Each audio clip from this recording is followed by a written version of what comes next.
Hello students, जय Shri Krishna. 10th class Hindi medium science subject मैं आपके लिए लेकर आया हूँ।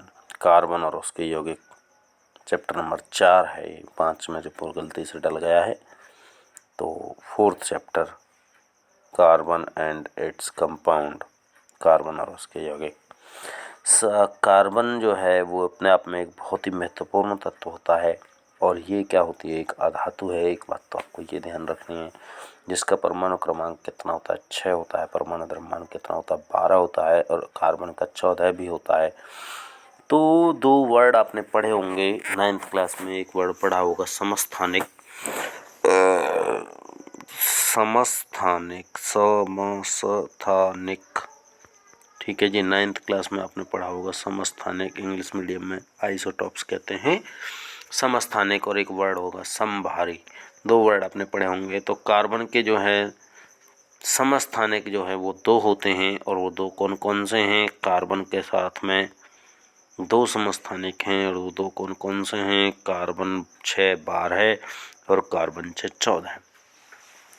मुख्य रूप से कार्बन 6 12 के बारे में बात होती है। जहाँ भी ज़्यादातर जो बातें होती हैं वो कार्बन 6 12 की बातें होती हैं। तो कार्बन 6 12 में जो है 6 इलेक्ट्रॉन होते हैं, 6 प्रोटॉन होते हैं, 6 ही न्यूट्रॉन होते हैं। इसी तरह से कार्बन 6 14 में 6 इलेक्ट्रॉन होते हैं, प्रोटॉन होते हैं। और न्यूट्रॉन जो है परमाणु द्रव्यमान क्या होता है, प्रोटॉन और न्यूट्रॉनों का जोड़। तो न्यूट्रॉन निकालने के लिए हमें न्यूट्रॉन और में से प्रोटॉनों की संख्या को घटाना पड़ता है। तो 8 आ गई। तो मेरे हिसाब से ये बात आपके समझ में आ गई होगी। बाकी जो कार्बन 14 है उसका उपयोग एक विधि होती है, कार्बन 14 डेटिंग विधि। और कार्बन 14 डेटिंग होता क्या है? कार्बन 14 डेटिंग में हम क्या करते हैं? कार्बन 14 डेटिंग उसके लिए काम आता है जब हम जो है किसी भी कंकाल में से ये पता लगाते हैं कि वो कितने दिन पहले जीवित था, कब वो मरा है। ठीक है ना? तो उन चीज़ों को, कोई कंकाल हमें मिला उसको हमें ये पता लगाना है तो कि कितने समय पहले वो जीवित था, तो उसके अवशेषों से ये पता लगाया जा सकता है। बाकी ये जो है कार्बन 14 डेटिंग विधि होती है। तो कार्बन के बारे में हमें, कार्बन के बाह्यतम कक्ष में ये 6 इलेक्ट्रॉन भी होते हैं, 6 प्रोटॉन भी होते हैं, 6 न्यूट्रॉन भी होते हैं। तो इसका इलेक्ट्रॉनिक विन्यास, यानी पहली कक्षा में केवल 2 ही इलेक्ट्रॉन होंगे और दूसरी कक्षा में 4 इलेक्ट्रॉन होंगे। अब क्या होता है, इसके बाह्यतम कक्ष जो होता है उसमें 4 इलेक्ट्रॉन होते हैं, जबकि होने कितने चाहिए? 8 होने चाहिए। हैं कितने? 4। तो 4 हैं तो 8 होने चाहिए। तो इसलिए वो इन 4 इलेक्ट्रॉनों को पूरा करने के लिए बहुत सारे अन्य तत्वों के साथ में सहसंयोजी आबंध बनाता है। कैसा आबंध? सहसंयोजी आबंध। अब सबसे पहले तो हमें यही समझ में आ जाना चाहिए सहसंयोजी आबंध क्या होता है, आयनिक आबंध क्या होता है। सहसंयोजी का मतलब है जिनमें इलेक्ट्रॉनों का पूरी तरह से आदान प्रदान नहीं होता। ठीक है, आदान प्रदान नहीं होता, ना तो इलेक्ट्रॉन लिया जाएगा किसी तत्व से, ना इलेक्ट्रॉन किसी को दिया जाएगा। बल्कि होगा क्या, दोनों ही तत्व आपस में इलेक्ट्रॉनों की साझेदारी कर लेंगे। ये इस तरह से हम एक डायग्राम यहाँ पे हम बनाने की कोशिश कर रहे हैं। और इस डायग्राम में मैं आपको ये समझा रहा हूँ। कार्बन, मान लो हमें जो यौगिक है वो आपका बनाना है CO2। ठीक है। तो कार्बन के जो है 4 इलेक्ट्रॉन होते हैं बाह्यतम कक्ष में। तो 4 इलेक्ट्रॉन बाहर के इलेक्ट्रॉनों को इसमें दिखाते हैं। तो इस तरह की संरचना को, इस तरह का जो स्ट्रक्चर जो दिखाया जाता है वो सबसे पहले लुईस नाम के साइंटिस्ट ने कहा। Lewis, LEWIS। तो लुईस ने इसे दिया, तो इसलिए इसे लुईस स्ट्रक्चर कहते हैं। तो इसके लुईस स्ट्रक्चर, कार्बन के 4 इलेक्ट्रॉन हैं। तो ये चारों इलेक्ट्रॉन जो है,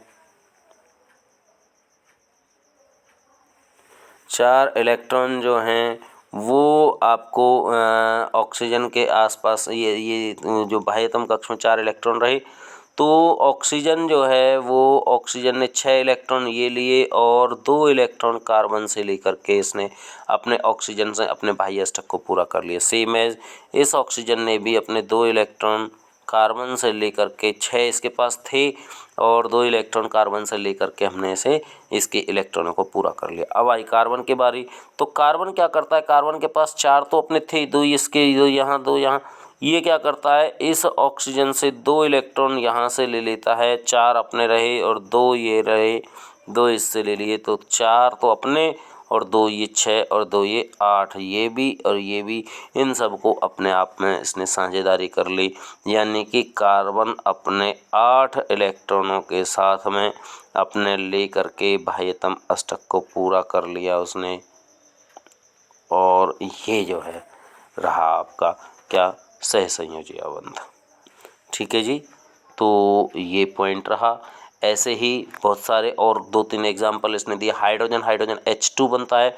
हाइड्रोजन के बाह्यतम कक्ष में केवल एक इलेक्ट्रॉन था, तो एक हाइड्रोजन का एक इलेक्ट्रॉन इस क्रॉस के द्वारा दिखाई दिया गया, दूसरा हाइड्रोजन का एक इलेक्ट्रॉन इस डॉट के द्वारा दिखा दिया गया। एक एक इलेक्ट्रॉन थे इन पर, और ये इस हाइड्रोजन ने अपना जो है वो अपना इलेक्ट्रॉन और इस हाइड्रोजन का इलेक्ट्रॉन, तो ये दोनों ले लिए, तो हाइड्रोजन का इसका बाह्यतम कक्ष पूरा हो गया। यानी पहला ही कक्ष था उसमें केवल 2 ही इलेक्ट्रॉन आते हैं, सेम है इसने भी ले लिए। ऑक्सीजन के पास 6 इलेक्ट्रॉन अपने थे, इस ऑक्सीजन के पास 6 इलेक्ट्रॉन, ये इलेक्ट्रॉन अपने इलेक्ट्रॉन है। ठीक है, इसके पास ये 6 इलेक्ट्रॉन अपने इलेक्ट्रॉन। अभी क्या होता है, अभी ये होता है कि जब ये ऑक्सीजन इस ऑक्सीजन से 2 इलेक्ट्रॉन ले लेता है तो इसके बाह्यतम अष्टक पूरा हो जाता है। ऐसे ही ये ऑक्सीजन इन 2 इलेक्ट्रॉनों को इससे ले लेगा तो ये इसका बाह्यतम अष्टक पूरा हो जाएगा, और जो है ऑक्सीजन का फार्मूला बन जाएगा O2, और इस तरह से जो है ये आपका काम कंप्लीट हो जाएगा।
ठीक है। अपर रूप, अब ये दो बातें आती है। अपर रूप क्या होता है? एक ही तत्व जो हो वो अलग अलग रूपों में पाया जाए और जिसके जो है भौतिक गुण क्या हो, भिन्न भिन्न हो, और रासायनिक गुण क्या हो, समान हो। एक ही तत्व के दो अलग अलग रूप जिनके भौतिक गुण क्या हो, भिन्न भिन्न हो, और रासायनिक गुण क्या हो, समान हो, वो क्या कहलाते हैं? अपर रूप कहलाते हैं। तो कार्बन के मुख्य रूप से दो अपर रूप होते हैं, वैसे तीन अपर रूप होते हैं। तो एक अपर रूप होता है हीरा, और एक अपर रूप होता है ग्रेफाइट। और जो है हीरे की बात है, हीरा जो है सर्वोत्तम कठोर पदार्थ होता है विश्व में। और कार्बन के चतुष्फलक की इसमें संरचना होती है। चतुष्फलक की संरचना का मतलब है कि कार्बन के एक परमाणु 4 परमाणुओं से जुड़ा हुआ होगा, और ये जो है कठोरतम पदार्थ है। और हीरे के बारे में और भी बातें हैं कि जो हीरा है वो चतुष्फलक की संरचना को मैंने यहाँ पे बनाने की कोशिश की है। आपका ये अकेला कार्बन था, ये 1 2 3 4 ऐसे 4 कार्बनों के साथ ही जुड़ा हुआ है एक ऊपर। अब ये जो कार्बन है ये भी 4 के साथ जुड़ा हुआ होगा, एक ऊपर वाला, एक इधर, एक इधर, एक नीचे, 4। ऐसे ही ये जो कार्बन है ये एक कार्बन के साथ, 2 के साथ, 3 के साथ, एक और इधर। तो ऐसे ही ये जो कार्बन है वो 4 के साथ जुड़ा हुआ होगा बीच में। तो इस तरह से जो है कोई भी कार्बन जो है वो स्वतंत्र नहीं होता है। तो कार्बन में कोई भी इलेक्ट्रॉन भी स्वतंत्र नहीं होता। जब इलेक्ट्रॉन स्वतंत्र नहीं है तो ये जो है विद्युत का क्या कहते हैं, कुचालन करते हैं। विद्युत का कुचालक पदार्थ होता है। कौन? हीरे की बात हो रही है। कैसी संरचना है? चतुष्फलकीय। वर्ड ध्यान रखना है, चतुष्फलकीय संरचना। कैसी? चतुष्फलकीय। चतुष्फलकीय का मतलब है एक कार्बन और 4 कार्बनों के साथ जुड़ा हुआ होगा। अब ऐसे ही ग्रेफाइट की बात आती है तो ग्रेफाइट क्या है? ग्रेफाइट की संरचना जो है वो षटफलकीय होती है। षटफलकीय का मतलब एक कार्बन 6 कार्बन परमाणुओं के साथ अपना जो है अपने आप को जुड़ा हुआ रहेगा। तो इसमें 6 कार्बनों की एक परत बनती है, और उस परत के बाद निचली परत में थोड़ा सा रिक्त स्थान होता है। तो रिक्त स्थान के कारण जो है ग्रेफाइट जो होता है वो चिकना होता है। और इसमें एक परत से दूसरी परत के बीच में एक इलेक्ट्रॉन स्वतंत्र होता है। जब वो स्वतंत्र होता है तो ये जो है विद्युत धारा का क्या हो गया? सुचालक हो गया। तो ये विद्युत धारा का सुचालक हो गया जी। और इस तरह से ये इलेक्ट्रॉन का सुचालन करता है। तो ये कौन है? ग्रेफाइट है। ये जो है ग्रेफाइट के षटफलकीय संरचना है। इसमें जो है एक कार्बन जो है ये अकेला कार्बन 6 कार्बनों से जुड़ा हुआ होगा, एक इधर, एक इधर, एक इधर। ठीक है, हाँ जी, 6 कार्बनों से जुड़ा हुआ होगा एक कार्बन। वो 6 कार्बनों से जुड़ा होने के कारण ये जो संरचना है वो क्या कहलाती है? षटफलकीय संरचना कहलाती है। एक इसके साथ में जुड़ा हुआ होता है, एक इसके। तो इस तरह से ये जो है षटकोणीय संरचना होती है।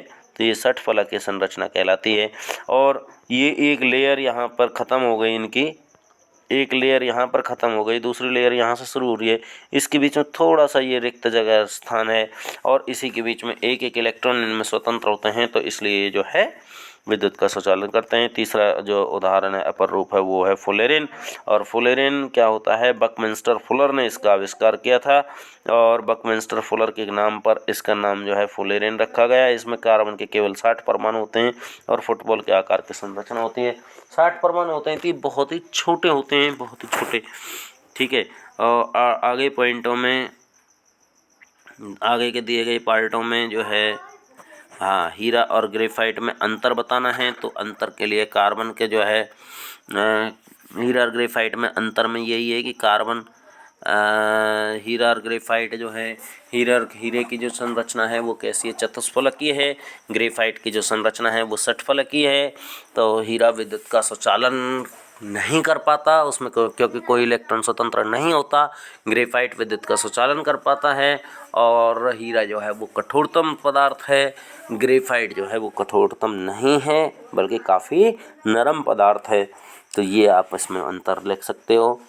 और इसका एक क्वेश्चन हो सकता है कि कार्बन के इतने अधिक यौगिक क्यों होते हैं, तो उसकी बहुत सारी बातें हैं। कार्बन की जो संयोजकता है वो काफ़ी ज़्यादा है, जो कि बहुत ही विस्तृत है। 4 संयोजकता होना बहुत बड़ी बात है।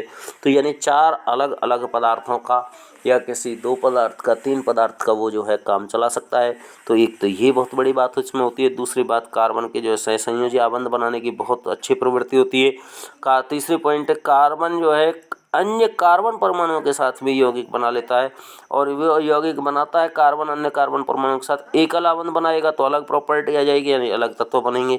द्विआबंध अगर उसमें से बन गया एक जगह भी, तो उसकी प्रॉपर्टियां बिल्कुल अलग हो जाएंगी पहले वाले से। ऐसे त्रिआबंध बन जाता है कार्बन कार्बन के बीच में। तो ये जो है कार्बन का जो है ये अपर रूप होते हैं।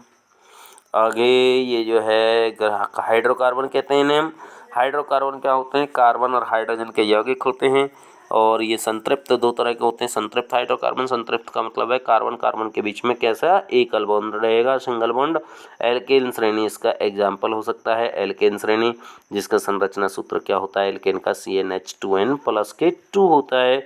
फार्मूला एक अगर परमाणु है, एक कार्बन है, तो फार्मूला हो जाएगा CnN, 1 और 2, 1 2 और 2 4, यानी कि हाइड्रोजन 4 हो जाएंगे। एथेन में 6 हाइड्रोजन 2 के साथ, प्रोपेन में 3 के साथ 8 हाइड्रोजन, तो दोगुने से 2 फालतू। इस तरह से ये जो है ये संतृप्त हाइड्रोकार्बन कहलाते हैं।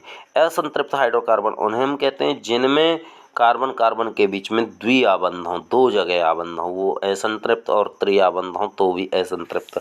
मल्टीपल बॉन्ड होते हैं, अधिक एक से अधिक अगर हाइड्रोकार्बन वो आबंध होते हैं तो असंतृप्त हाइड्रोकार्बन कहलाते हैं। ठीक है, त्रिआबंध में एल्काइन श्रेणी होती है। तो ये जो है आपके ये पॉइंट होते हैं एल्कीन और एल्काइन समूह के लिए। तो बच्चों आगे नामांकन आएगा, नामांकन आपके उसमें है नहीं, तो यहीं तक आपको ये जो चैप्टर है वो समझना है, और इसकी प्रिपरेशन अच्छे से करिएगा। Thanks a lot. जय श्री कृष्ण।